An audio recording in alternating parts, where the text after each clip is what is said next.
Hello and good morning everyone. आप सभी लोगों का स्वागत है आपके अपने यूट्यूब चैनल स्टडी ग्लॉस पर। मैं हूं डॉक्टर मोनिका और आज हम 29 अप्रैल से रिलेटेड जितने भी इम्पोर्टेंट क्वेश्चन बन सकते हैं उन पर डिस्कशन करने वाले हैं। ये सारे क्वेश्चन इम्पोर्टेंट और सिलेक्टेड होते हैं आपके एग्जाम पॉइंट ऑफ व्यू से और ये हमारा टेलीग्राम चैनल है। यहाँ पर आपको सारे क्वेश्चन क्विज के फॉर्मेट में अवेलेबल हो जाएंगे और इस लेक्चर की जो PDF है वो भी आपको यहाँ मिल जाएगी। ये आपके लिए आज का मोटिवेशनल कोट है।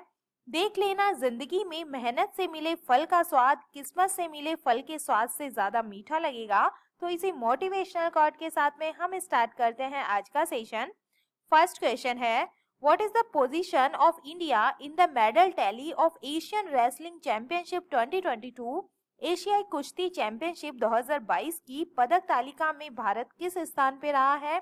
तो भारत इसके अंदर 5th पोजीशन पे रहा है। सी इसका करेक्ट आंसर है। डिटेल से बात करें तो इस जो मेडल टैली है इसके बारे में हम बात करें तो इसके अंदर फर्स्ट पोजीशन पे जापान रहा है और सेकंड पोजीशन पे ईरान रहा है और थर्ड पोजीशन पे कजाकिस्तान रहा है। और भारत की बात करें तो इसके अंदर भारत 5th पोजीशन पे इस पे रहा है। डिटेल से बात करें तो 2022 की जो सीनियर एशियाई कुश्ती चैंपियनशिप का आयोजन है ये 19 से 24 अप्रैल तक मंगोलिया के उलान बटोर शहर में हुआ है। और ये जो आयोजन है ये एशियाई कुश्ती चैंपियनशिप का 35वां एडिशन था और भारत ने 17 जो मेडल है इसके अंदर जीते हैं और जो 5th पोजीशन है ये अचीव किया है।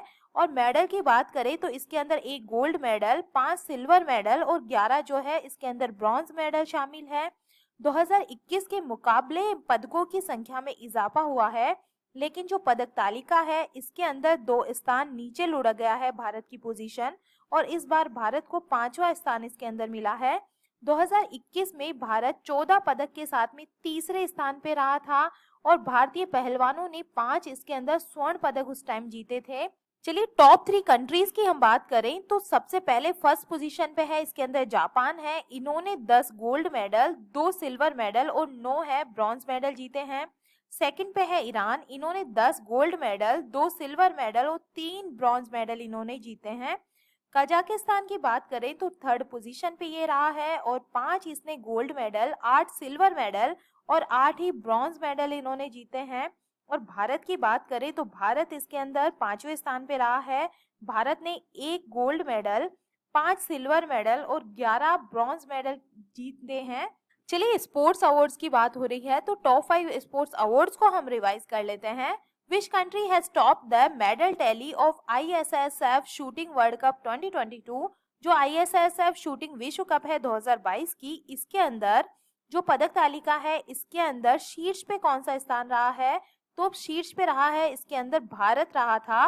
Which country has topped the medal tally of Beijing winter Olympic 2022? तो इसके अंदर रहा है नॉर्वे, इसके अंदर टॉप पे रहा है।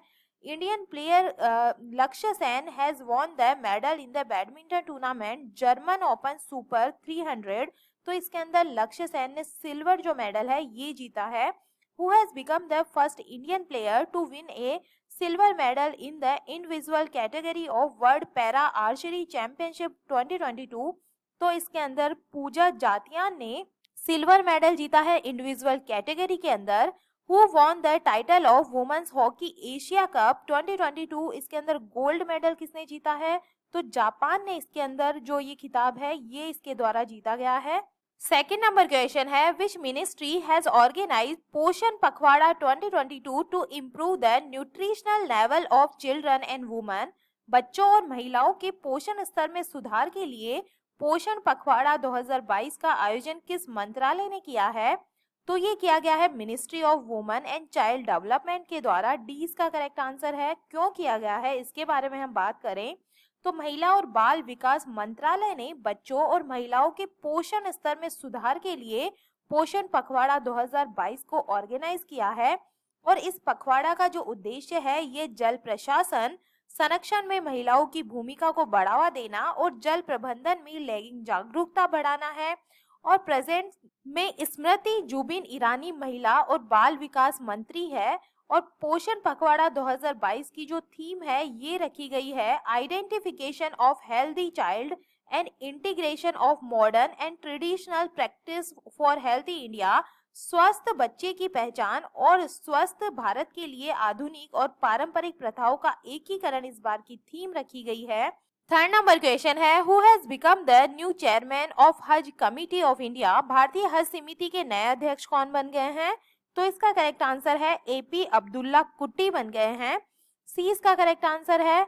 एपी अब्दुल्ला कुट्टी को भारत की हज समिति के अध्यक्ष के रूप में अपॉइंट किया गया है। और हिस्ट्री की बात करें तो पहली बार 2 महिलाओं को हज समिति के उपाध्यक्ष के रूप में चुना गया है, जिनका नाम है मुन्नावरी बेगम और मुफूजा खातून। और अल्पसंख्यक मामलों का मंत्रालय भारत में हज यात्रा कराने वाला नोडल मंत्रालय है। और भारतीय तीर्थयात्रियों के लिए हज यात्रा या तो भारतीय हज समिति या अल्पसंख्यक मामलों के मंत्रालय के द्वारा अनुमोदित हज समूह आयोजकों के माध्यम से आयोजित की जाती है। चलिए टॉप 5 नेशनल अपॉइंटमेंट्स को हम रिवाइज कर लेते हैं। New director general of police DGP of Andaman and Nicobar island, तो ये बने हैं Neeraj Thakur. Who has become the new president of Indian chamber of commerce and industry, तो ये बने हैं Suman Sinvani. Broadcast audience, who has become the new president of research council India, तो ये बने हैं Shashi Sinha. Who has become the new Director General of National Mission for Clean Ganga, तो ये बने हैं जी Ashok Kumar. Who has been appointed as the new Steel Secretary of India, तो ये बने हैं संजय कुमार सिंह। 4 नंबर क्वेश्चन है, which institute has released battery swapping policy 2022 for the development of battery swapping network?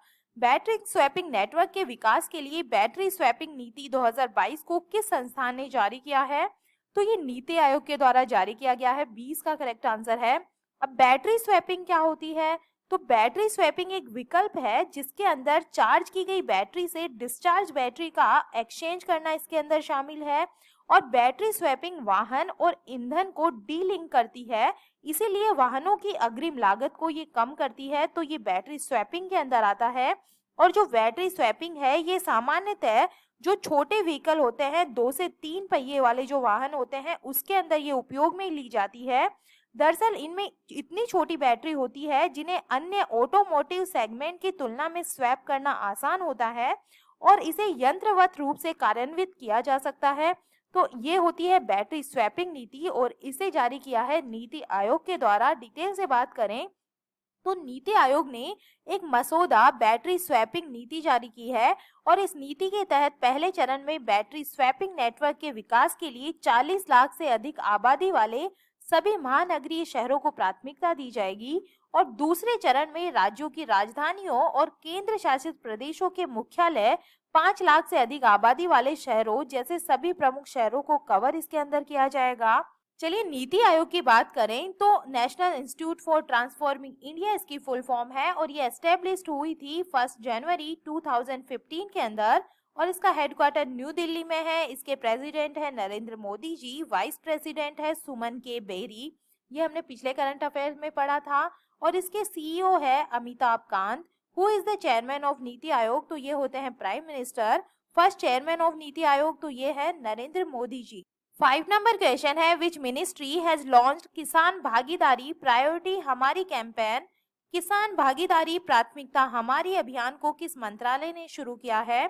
तो ये शुरू की गई है ministry of agriculture and farmer welfare के द्वारा। 20 का करेक्ट आंसर है। डिटेल से बात करें तो कृषि एवं किसान कल्याण मंत्रालय के द्वारा 25 अप्रैल 2022 से किसान भागीदारी प्राथमिकता हमारी अभियान को शुरू किया गया है और ये जो अभियान है ये 30 अप्रैल 2022 तक जारी रहेगा और विभिन्न अन्य विभागों और मंत्रालयों के सहयोग से सरकार के आजादी का अमृत महोत्सव के तहत आयोजित ये किया जा रहा है। और इस अभियान की जो अवधि है इसके दौरान कृषि और किसान कल्याण विभाग के द्वारा देश के किसानों के लिए क्षेत्रीय स्तर पर विभिन्न देशव्यापी कार्यक्रम इसके अंदर आयोजित किए जा रहे हैं और इस अभियान के तहत 75 चयनित उद्यमियों और किसानों का राष्ट्रीय आत्मनिर्भर भारत सम्मेलन आयोजित किया जाएगा। चलिए टॉप 5 कैंपेन को हम रिवाइज कर लेते हैं। Which mission has been started by the central government to bring back Indian citizens trapped in the war affected country Ukraine? तो इसका नाम रखा गया था ऑपरेशन गंगा, इसका नाम रखा गया था। Which ministry has launched the Bhasha certificate selfie campaign to emphasize on the promotion of Indian language, तो ये लॉन्च किया गया था मिनिस्ट्री ऑफ एजुकेशन के द्वारा। Which organization has launched quit tobacco app under the commit to quit campaign, तो ये WHO के द्वारा लॉन्च किया गया है, वर्ल्ड हेल्थ ऑर्गेनाइजेशन के द्वारा।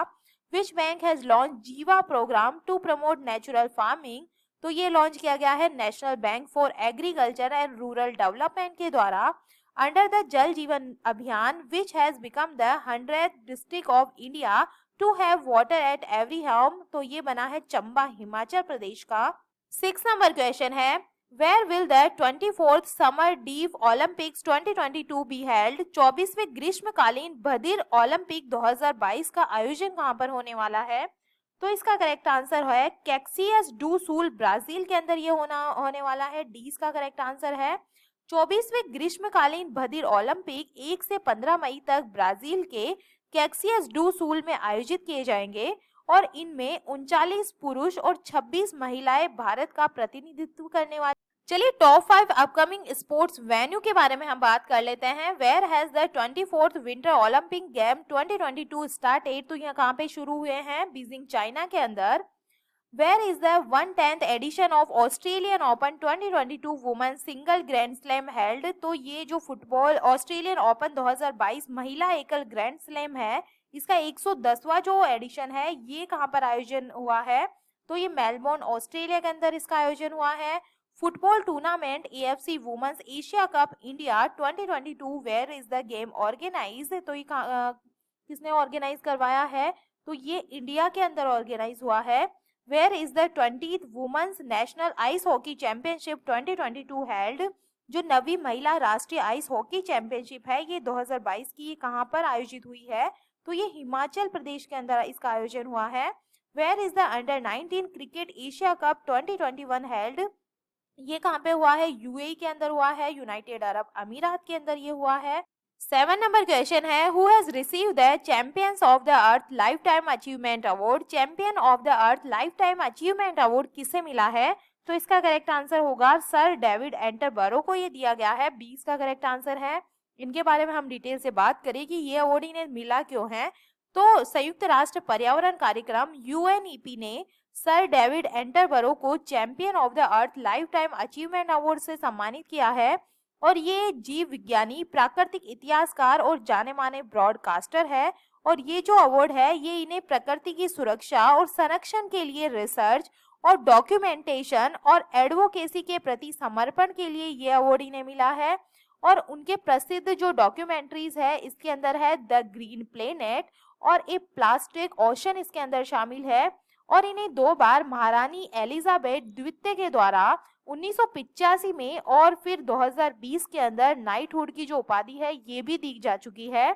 चलिए लास्ट टॉप 5 अवार्ड्स को हम रिवाइज कर लेते हैं। Who has been honoured with the Stockholm water prize 2022, तो ये मिला है विल्फ्रेड ब्रूटसंट को ये दिया गया है। Who has been awarded the first prize in the category of Best State in the National Water Award 2022, तो ये मिला है उत्तर प्रदेश को दिया गया है।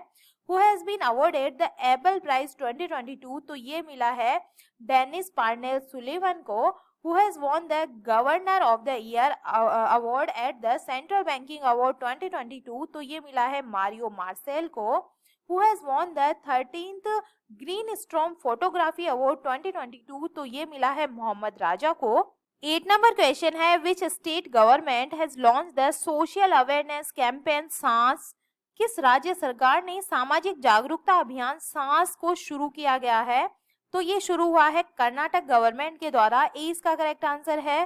कर्नाटक के स्वास्थ्य और चिकित्सा शिक्षा मंत्री केशव रेड्डी सुधाकर ने निमोनिया को सफलतापूर्वक रोकने के लिए जो सामाजिक जागरूकता और कार्रवाई सांस अभियान को ये इन्होंने स्टार्ट किया है और 5 वर्ष से कम उम्र के बच्चों में निमोनिया की शीघ्र पहचान और अधिक जागरूकता सुनिश्चित करने के लिए इसको स्टार्ट किया गया है। SRS 2018 के अनुसार कर्नाटक में 5 साल से कम उम्र के बच्चों की जो मृत्यु दर है यह प्रति 1000 जीवित जन्म के लिए बच्चों पर मरने वाले बच्चों की संख्या 28 है और निमोनिया फेफड़ों में होने वाला एक प्रकार का संक्रामक है जो वायरल और बैक्टीरियल या फंगल जो इन्फेक्शन है इसके कारण होता है और राज्य का लक्ष्य है कि 2025 तक 5 वर्ष से कम आयु के जो बच्चे हैं इनके मृत्यु दर को घटाकर प्रति 1000 जीवित जन्म के लिए बच्चों पर मरने वालों बच्चों की संख्या कम करना है। चलिए top 5 question related to Karnataka state हम बात कर लेते हैं। Revenue department has launched a Dishank app to get land survey और लैंड डिटेल। तो ये कर्नाटक के अंदर ही स्टार्ट हुआ है। Where will India's first artificial intelligence and robotic technology park. तो ये स्टार्ट हुआ है बेंगलुरु कर्नाटक के अंदर। India's first digital water data bank aquarium has been launched for clean water and water security. तो ये भी कहाँ पे बना है, कर्नाटका के अंदर ही बना है। Which state government has started Women's at Work program to provide jobs to women? तो ये भी स्टार्ट हुआ है कर्नाटका के अंदर। Where is the annual summit of Indian Global Forum organized? तो ये बेंगलुरु कर्नाटक के अंदर ये ऑर्गेनाइज हुआ है। 9 नंबर क्वेश्चन है, Prasar Bharati has tied up with which countries public broadcast. Prasar Bharati ने किस देश के पब्लिक ब्रॉडकास्टर के साथ में समझौता किया है? तो ये समझौता हुआ है अर्जेंटीना के साथ में। 20 का करेक्ट आंसर है। प्रसार भारती ने प्रसारण के क्षेत्र में सहयोग के लिए Argentina radio television Argentina RTA के सार्वजनिक प्रसारक के साथ में एक समझौता ज्ञापन पर हस्ताक्षर किए हैं। और समझौता ज्ञापन में मीडिया और प्रसारण में कई मोर्चों को शामिल किया गया है जो दोनों देशों के संचार और ट्रांसमिशन नेटवर्क का उदाहरण देने के लिए तैयार है। भारत और अर्जेंटीना राजनीतिक, आर्थिक, वैज्ञानिक और तकनीकी सहयोग के क्षेत्रों में सौहार्दपूर्ण संबंध और विकासात्मक भागीदारी साझा करते हैं। और समझौता ज्ञापन दोनों मीडिया प्रणालियों के बीच में कार्यक्रमों और प्रारूपों और सांस्कृतिक पहलों के आदान प्रदान और संस्कृति, शिक्षा, विज्ञान, मनोरंजन और खेल और समाचार के क्षेत्र में ज्ञान और अनुभवों को साझा करने के साथ संयोग का विस्तार करने की अनुमति देगा। चलिए प्रसार भारती के बारे में हम बात करें तो प्रसार भारती के जो सीईओ है ये है शशि शेखर वेम्पति, इसके सीईओ है। और ये जो है इसकी स्थापना हुई थी 23 नवंबर 1997 के अंदर न्यू दिल्ली के अंदर। इसका हेडक्वार्टर भी आपको न्यू दिल्ली के अंदर मिलेगा। और प्रसार भारती असिस्टेंट कौन है, जो प्रसार भारती सहायक है ये है दूरदर्शन। 10 नंबर क्वेश्चन है, when is world immunisation week observed. विश्व टीकाकरण सप्ताह कब मनाया जाता है? तो ये मनाया जाता है 24 से 30 अप्रैल को ये मनाया गया है। जो अप्रैल का मंथ होता है उसके अंदर जो लास्ट वीक होता है उस टाइम ये मनाया जाता है। तो 24 से 30 अप्रैल को ये मनाया गया है। विश्व प्रतिरक्षण टीकाकरण सप्ताह अप्रैल माह के आखिरी सप्ताह के अंदर हर साल ये मनाया जाता है। और इस साल विश्व स्वास्थ्य संगठन WHO 24 अप्रैल से 30 अप्रैल तक विश्व टीकाकरण सप्ताह मनाने जा रहा है। और विश्व स्वास्थ्य संगठन ने इस वर्ष के टीकाकरण सप्ताह की जो थीम है ये रखी है लॉन्ग लाइफ फॉर ऑल के रूप में इसको तय किया गया है। और इसका उद्देश्य है सामूहिक कार्रवाई की आवश्यकता को उजागर करना और सभी आयु वर्ग के लोगों को बीमारी से बचने के लिए टीकों के उपयोग को बढ़ावा देना है ताकि हर व्यक्ति को टीका निवारणीय रोगों से बचाना सुनिश्चित किया जा सके। और WHO की निर्णय लेने वाली संस्था विश्व स्वास्थ्य सभा ने मई 2012 में विश्व टीकाकरण सप्ताह की शुरुआत की थी। और दुनिया का पहला विश्व टीकाकरण सप्ताह वर्ष 2012 के अंदर मनाया गया था, जिसके अंदर दुनिया भर के 180 से अधिक देशों और क्षेत्रों की एक साथ भागीदारी इसके अंदर देखी गई थी। चलिए कल के जो MCQ है जल्दी से हम इन्हें रिवाइज कर लेते हैं। फर्स्ट क्वेश्चन था, formula 1 race Emilia Romagna grand prix 2022 का जो खिताब है ये किसने जीता है? तो इसका करेक्ट आंसर होगा मैक्स वर्स्टेपेन के द्वारा ये जीता गया है। ये रेड बुल के ड्राइवर है और नीदरलैंड के रहने वाले हैं। सेकंड नंबर क्वेश्चन है, Stockholm international peace research institute के द्वारा जारी वैश्विक सैन्य खर्च रिपोर्ट 2021 में भारत किस स्थान पे रहा है? तो भारत इसके अंदर रहा है 3rd पोजीशन पे। सी इसका करेक्ट आंसर है। थर्ड नंबर क्वेश्चन है, सोशल मीडिया प्लेटफॉर्म ट्विटर का 44 बिलियन डॉलर में किसने अधिग्रहण किया है? तो एलोन मस्क के द्वारा इसका अधिग्रहण किया गया है। 20 का करेक्ट आंसर है। 4 नंबर क्वेश्चन है, विश्व बौद्धिक संपदा दिवस 2022 का मनाया गया है? तो ये मनाया गया है 26 अप्रैल को। इसका का करेक्ट आंसर होगा। 5 नंबर क्वेश्चन है, हर गांव में पुस्तकालय वाला भारत का पहला जिला कौन सा बन गया है? तो ये बन गया है जामात्रा, झारखंड का जो जिला है ये बन गया है। सी इसका करेक्ट आंसर है। 6 नंबर क्वेश्चन है, आदित्य बिरला कैपिटल्स की नई सीईओ कौन बन गई है? तो इसका करेक्ट आंसर होगा विशाखा मूले इसकी नई सीईओ बन गई है। डी इसका करेक्ट आंसर है। 7 नंबर क्वेश्चन है, एशिया का सबसे बड़ा अंतर्राष्ट्रीय खाद्य और आतिथ्य सत्कार मेला आहार 2022 कहां पर शुरू किया गया है? तो इसका करेक्ट आंसर होगा, ये जो शुरू किया गया है न्यू दिल्ली के अंदर, इंडिया के अंदर। सी इसका करेक्ट आंसर है। 8 नंबर क्वेश्चन है, भारत के पहले सामुदायिक रेडियो स्टेशन दूधवाणी का उद्घाटन किस राज्य में किया गया है? तो ये किया गया है गुजरात के अंदर। सी इसका करेक्ट आंसर होगा। 9 नंबर क्वेश्चन है, किस देश ने सार्वजनिक जो झंडे फहराने का जो गिनीज वर्ल्ड रिकॉर्ड है ये बनाया है? तो सर्वाधिक जो झंडे फहराने का गिनीज वर्ल्ड रिकॉर्ड है ये बनाया है, इंडिया के द्वारा बनाया गया है। 20 का करेक्ट आंसर होगा। 10 नंबर क्वेश्चन है, पेरिस बुक फेस्टिवल 2022 में गेस्ट ऑफ ऑनर कंट्री के रूप में किसने भाग लिया है? तो ये भाग लिया गया है, इंडिया को बनाया गया है गेस्ट ऑफ ऑनर कंट्री के रूप में। और ये था कल का स्टडी ग्लॉस क्वेश्चन। देश की सबसे बड़ी कार निर्माता कंपनी मारुति सुजुकी इंडिया के नए एमडी एंड सीईओ कौन बने हैं? तो इसका करेक्ट आंसर होगा हिसाशी टेकुची बने हैं। ए इसका करेक्ट आंसर है। और ये है आप लोगों के लिए आज का स्टडी ग्लॉस क्वेश्चन। अंतर्राष्ट्रीय श्रम संगठन के नए महानिदेशक कौन बन गए हैं? तो इसका आंसर आप मुझे कमेंट सेक्शन में दीजिएगा। ये हमारा टेलीग्राम चैनल है, यहाँ पर आपको सारे क्वेश्चन क्विज के फॉर्मेट में अवेलेबल हो जाएंगे। यहाँ जाकर आप ज़्यादा से ज़्यादा इनकी प्रैक्टिस कर सकते हैं। और अगर आपको सेशन पसंद आ रहा है तो आप इसे लाइक कीजिए, अपने दोस्तों के साथ में शेयर कीजिएगा। तो चलिए मिलते हैं हम एक नए सेशन के साथ में।